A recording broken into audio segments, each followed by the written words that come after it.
I still remember the exact moment the phone rang. It was a gray Tuesday in early spring, the kind of day where the sky hangs low and heavy, like it's mourning right along with you. My husband, David, had passed away 3 days earlier. Sudden, senseless, a heart attack at 42 while he was jogging in the park near our house in suburban Chicago. No warning, no goodbye. Just gone. The funeral home was packed that morning.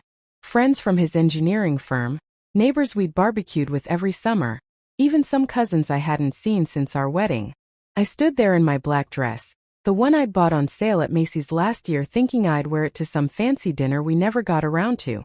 My eyes were swollen from crying, my hands clutching a tissue like it was a lifeline.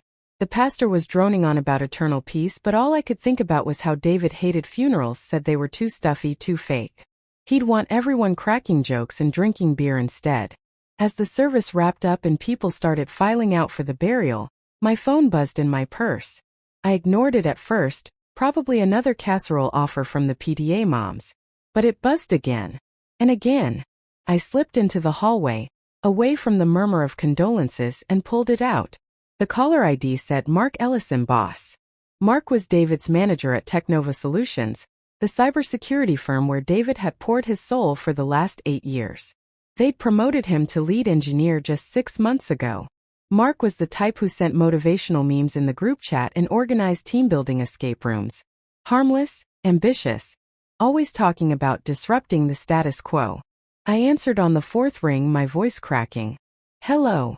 Sarah? It's Mark. Oh God, I'm so sorry to call right now. I know it's the funeral, but you need to see this. Like right now. My stomach twisted. Mark, what are you talking about? I'm in the middle of. I can't explain over the phone. It's about David. Please just come to the office. Or I can send someone to pick you up. It's urgent. I glanced back at the chapel doors. The casket was being wheeled out. My in-laws were waiting for me. Mark, my husband, is about to be buried. Whatever this is, it can wait. No, Sarah. It really can't. His voice dropped to a whisper, like he was afraid someone might overhear. Trust me. This changes everything. I hung up, heart pounding. Part of me wanted to smash the phone against the wall. How dare he interrupt this? But David had always said Mark was dramatic. The guy lives for plot twists, he'd joke. Still, something in Mark's tone gnawed at me. Urgency mixed with fear? The burial was a blur. Dirt on polished wood. Sobs echoing in the cemetery wind. I kept checking my phone under the table at the reception afterward. Held in the church basement with its folding tables and Jell-O salads. No more calls, but a text from Mark. Asterisk parking lot. Black SUV. I'll wait as long as it takes. Asterisk. By 4 p.m. the crowd had thinned. My sister offered to handle the cleanup. Go home and rest, Sarah. You look exhausted. I didn't go home. I drove straight to Technova's sleek glass building on the outskirts of the city. The one with the giant neon logo that lit up like a beacon at night. The parking lot was mostly empty. Weekend vibes lingering into a weekday grief haze. Mark was leaning against his SUV, pacing, a manila folder clutched in his hand. He looked wrecked. Tie loosened, eyes red like he'd been crying too. Sarah. Thank you for coming. What is this, Mark? Make it quick.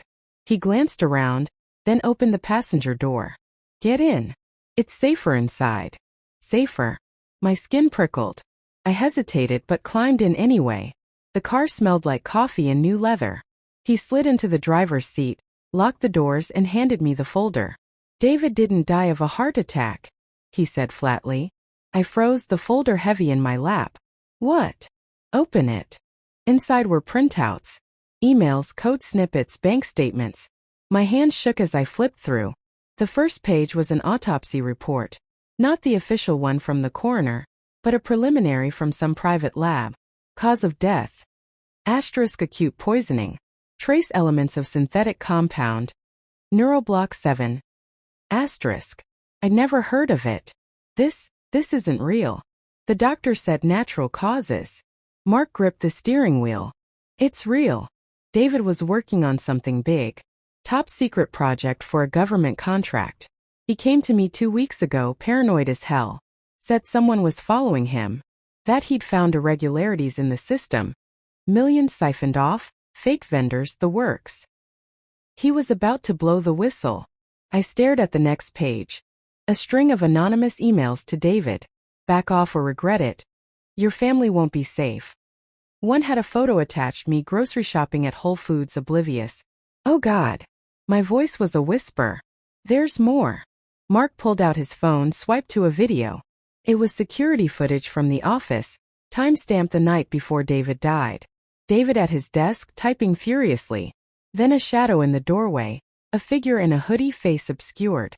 They approached, something glinting in their hand. A syringe? The video cut to static. I pulled this from the backup server, Mark said. The main feed was wiped clean. Whoever did this has access. High level. My mind raced. David had been distant those last weeks. Late nights muttering about glitches in the code. I thought it was stress from the promotion. Why didn't he tell me? He was protecting you. Said if anything happened, I should give you this. Mark nodded at the folder. There was a USB drive taped inside. Everything's on there. Proof of embezzlement tied to the CEO's inner circle. David traced it to a shell company in the Caymans. But Sarah, they know he talked to me. I think they're coming for us next. The world tilted.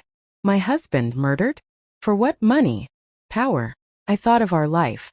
The cozy split level in Naperville, weekend hikes in Starved Rock, plans for kids we kept putting off. All of it built on lies? What do we do? I asked, tears streaming now. Mark started the engine. We go to the feds. But not the local office, too risky. I have a contact in DC. We drive tonight. You in? I looked back at the folder, at David's handwriting on a sticky note. Asterisk, if you're reading this, I'm sorry. I love you. Fight for the truth. Asterisk.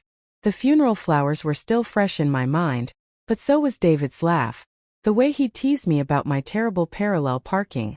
He deserved justice. We both did. I'm in, I said.